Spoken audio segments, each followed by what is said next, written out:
In the palace of the dreamer, someone stirs. It could be you, it could be me. What is the word? Gypsy dreamers never regret the past. We know time is only a yellow beam of light. We got all our eyes on the present, as long as it can last. I saw you out your window, looking up at the sky. Magic birds and fireballs rushing by. Are you hungry for freedom? I went to sleep last night under the spruce tree, and I dreamed I was walking on the moon. Hi, I'm Bill Bissett. I'm a poet and painter. I've really chosen to advocate for mental health because of the depth and expanse of my shared experience. And I've lived with people similarly, and because I'm often tormented between the ideal and the actual. I'm strangely placed in the historically. I'm at the end of the beatnik culture and the beginning of the hippie culture.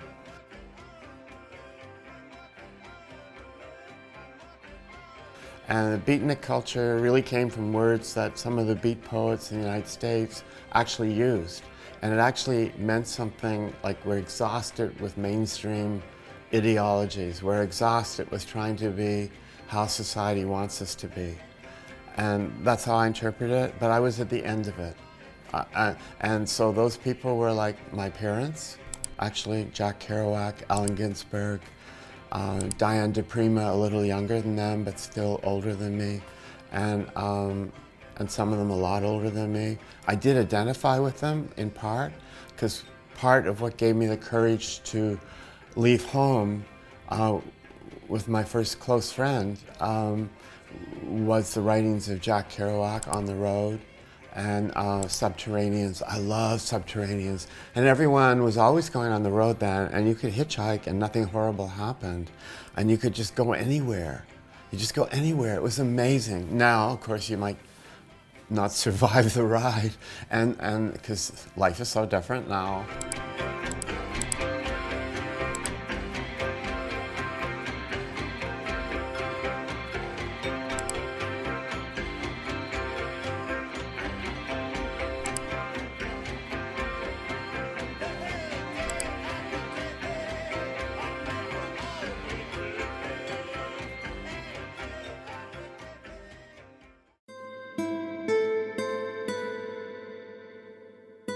Strange gray day this. You can see where the sky and the sea are the same. Swank conversations in strange or even phone booths. And the light turquoise gray, and the light silver gray, and the feeling's strange, only I don't feel it. Touch back. We touch and no touch comes back. It's very frightening for all people. It's very disturbing. And we learn all kinds of ways of getting around that. And some of those ways we learn to get around it actually can hurt us or the other people or make us worse. Because I remember when I was a boy and I'd be coming home from school, the other guys would put rocks inside snowballs and throw them at me and call me Skitsy. You going home, Skitsy? You're gonna run home, Skitsy? You don't wanna get beaten up, Skitsy? What's fucking wrong with you? Why don't you wanna get beaten up? And then I get home and then someone in my family say, what's wrong with you now? Why are you upset? Why are you crying? Are you Skitsy? Are you Skitsy? And it's like, so I ran away from home when I was 16. I mean, there were some wonderful moments there. And I found my first boyfriend there, and my first idea of life is an amazing adventure there. But there's an incredible amount of punishment in human behavior, an incredible amount of stigmatizing in human behavior. It's way worse, but it's way better. Mostly it's better. But there's worse things too that are harder to see, but they happen. One of the benefits of having, for me, of having episodes of paranoia, episodes of mistrust, episodes of fear and fright, episodes of heightened imagination and heightened thinking, helps me understand and appreciate life more, my own life, understand, appreciate more, art, appreciate more, understand all these things more. Hayakushiminia hayakindia, Hayakushimana hayakia, Shimana hayakindia, Shiminia, Hayakushimana hayakindia. I got a feeling, I got a feeling, oh, we're gonna make this thing strong. We got the holy breeze coming through the trees. We got the holy breeze coming through the trees. We got all the love of honey flowing through our soul now. When I first did readings, I didn't know from the idea of a solo voice or a single voice or finding your own voice. And for me, the world was filled with voices, as you would expect, from the names they called me. And so, it's Gypsy. And so I would have many voices in my poems. And some people hated it, other people found it interesting. Sometimes professors came to me and said, you know, you have a very potentially strong voice.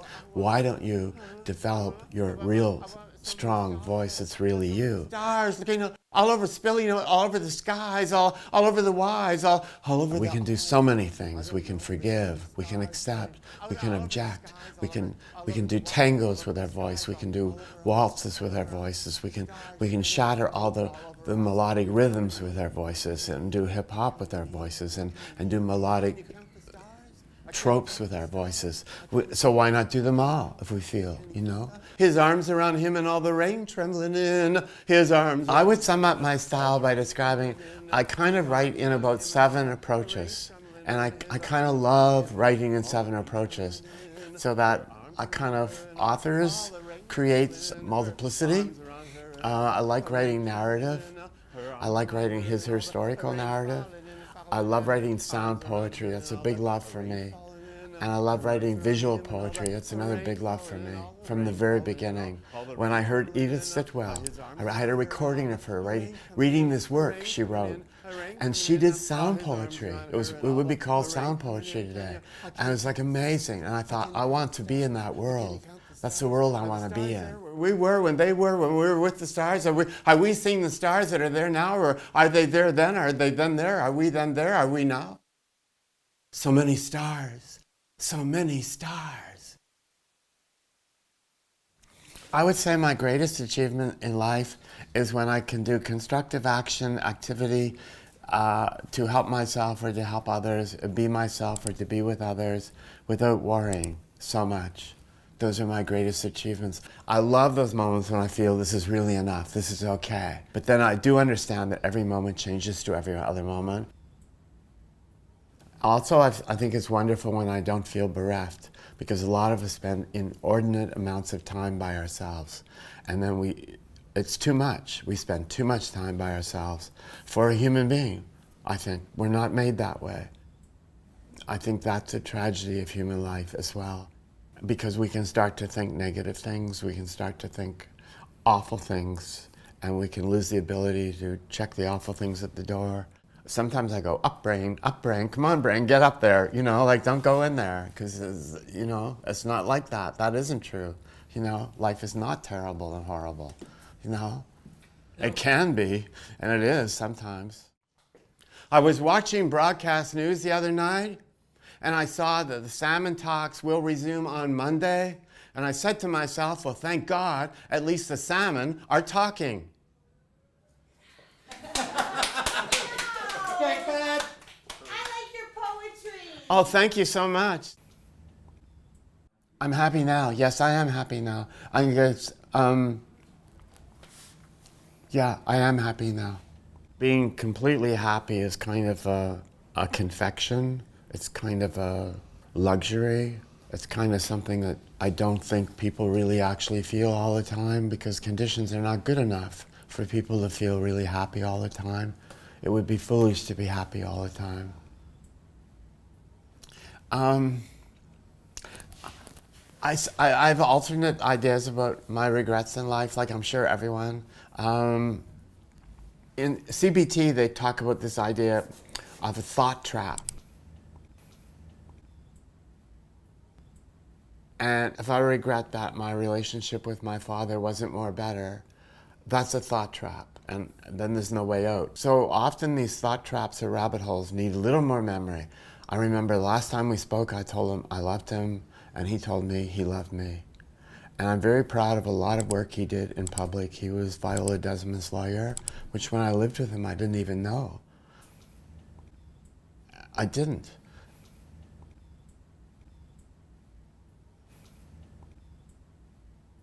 Anyway, so that was a regret, but then none of this would have happened that has happened since.